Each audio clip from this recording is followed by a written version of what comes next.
Hey, c'est Mystique et aujourd'hui je vous retrouve pour vous présenter le manga Sakamoto pour vous servir.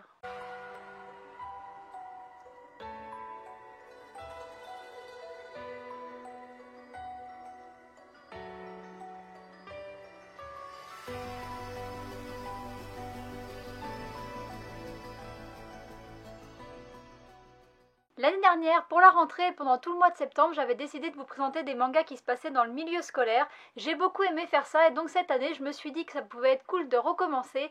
Et donc, me voici avec la première vidéo de cette série et je vais vous présenter le manga Sakamoto pour vous servir. Ce manga, c'est un seinen qui est publié chez Komiku, il est terminé en 4 tomes, il a été publié à partir de 2011 au Japon et il a été publié entre 2014 et 2016 en France. C'est dessiné et scénarisé par Nami Sano, il n'y a rien d'autre publié en France pour ce mangaka, mais il y a une autre série qui s'appelle Miji Tudali qui est publiée au Japon. C'est l'histoire de deux frères jumeaux qui sont adoptés par des parents, mais en fait les parents ils adoptent qu'un seul des deux fils et donc les deux fils en fait arrêtent pas d'échanger leur place et ça fait pas mal de situations un petit peu marrantes. J'ai été lire le début en scan, je sais c'est pas bien et ça m'a donné beaucoup envie que ce manga soit publié en France. En ce qui concerne la série Sakamoto, il existe aussi un animé et il y a aussi un chapitre spin-off qui a été publié sur le personnage de Hayabusa dans un magazine au Japon, mais pas du tout en France non plus. Les mangas sont entièrement en noir et blanc, chaque tome coûte 7,90 € et c'est tout ce que je dirais pour la présentation.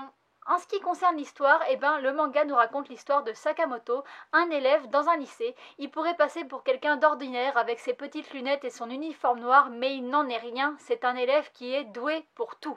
Il vient d'arriver au lycée en première année, il est déjà le centre de l'attention, il ne laisse personne indifférent. D'un côté, les filles craquent complètement pour lui, et de l'autre côté, les garçons ont soit envie de devenir son ami, soit, et dans la majorité des cas, sont jaloux de lui. Faut dire que quelqu'un qui est doué pour tout, c'est un petit peu énervant quand même. Du coup, certains de ses camarades, surtout les petits rebelles de la classe, vont décider de le malmener, mais c'est sans compter sur ses capacités physiques et intellectuelles hors du commun.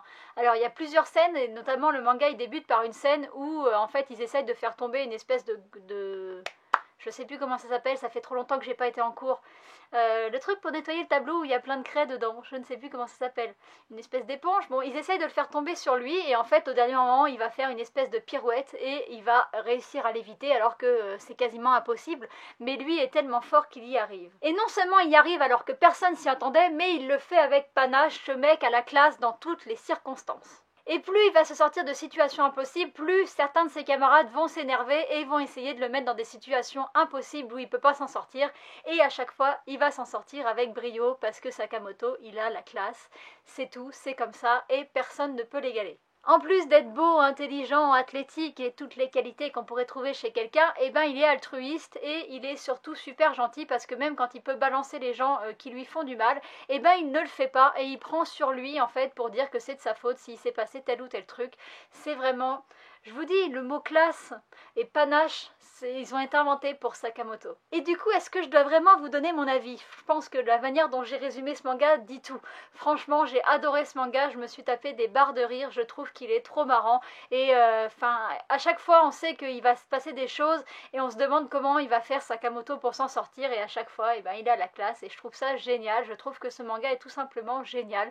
Les dessins en plus sont pas mal, je trouve que... Sakamoto c'est quelqu'un qui est hyper vif etc et c'est hyper bien retranscrit dans le dessin et ouais ça pourrait se contenter d'être un manga avec des cases très vides juste avec des gags un peu comme Seki qui est un manga humoristique mais même là le dessin est un peu poussé et le personnage de Sakamoto quand il enlève ses lunettes, parce que moi j'aime pas trop quand il a ses lunettes, mais quand il enlève ses lunettes il est pas mal du tout, plutôt sexy le mec. Et comme vous l'aurez sûrement deviné, je viens de vous présenter un de mes coups de cœur manga qui est aussi dans mon top 10. Alors oui, je vais faire ce top 10. Certains en plus m'ont dit que ça les intéressait. Mais au fur et à mesure que je vous présente des mangas, vous allez le connaître mon top 10. Donc au final, est-ce que j'ai bien besoin de le faire? Non, mais je le ferai parce que même moi, je suis pas sûre de qui est dedans. Je vous conseille vraiment ce manga. En plus, si vous n'avez pas envie de le lire, il y a l'animé qui est en 12 épisodes, donc c'est pas très long. Et donc vous avez vraiment aucune excuse pour pas essayer cette série qui est vraiment top. Et puis j'ai fini pour aujourd'hui, alors je vous dis à bientôt pour une prochaine vidéo. Bye bye!